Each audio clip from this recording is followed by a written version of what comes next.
इंदौर में तेज धूप से राहत दिलाने के उद्देश्य से शुरू की गई सेवा भावना अब कुछ लोगों के लिए विज्ञापन का जरिया बन गई है।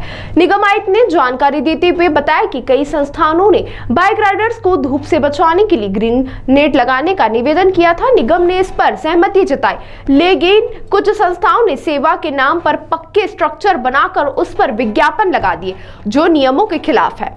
आयुक्त शिव वर्मा ने कहा कि जिन संस्थाओं ने ऐसा किया है उन्हें चेतावनी दी गई है, या तो वे अपने स्ट्रक्चर हटा लें या फिर उसमें लगे विज्ञापन को तुरंत हटाएं। यह योजना सिर्फ जनसेवा के उद्देश्य से बनाई गई थी, न कि प्रचार के लिए। यदि तय समय सीमा में यह नहीं किया गया तो निगम इन स्ट्रक्चर्स को जनहित में उपयोग में रखते हुए उन पर सफेद पेंट कर देगा, ताकि नागरिकों को धूप से राहत मिलती रहे और कोई भी इसका व्यक्तिगत लाभ न उठा सके। सेवा के नाम पर व्यापार नहीं।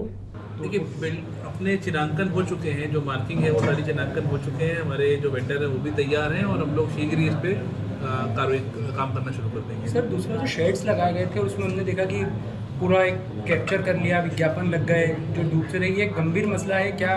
देखिए, ये विषय ऐसा था कि जो हमारे जो बाइक राइडर्स हैं या जो राहगीर हैं जो सड़क पर चलते हैं, धूप से बचने के लिए कई संस्थाओं ने ऐसा निवेदन किया कि हम कुछ धूप से बचने के लिए हरे नेट के शेड लगाएंगे।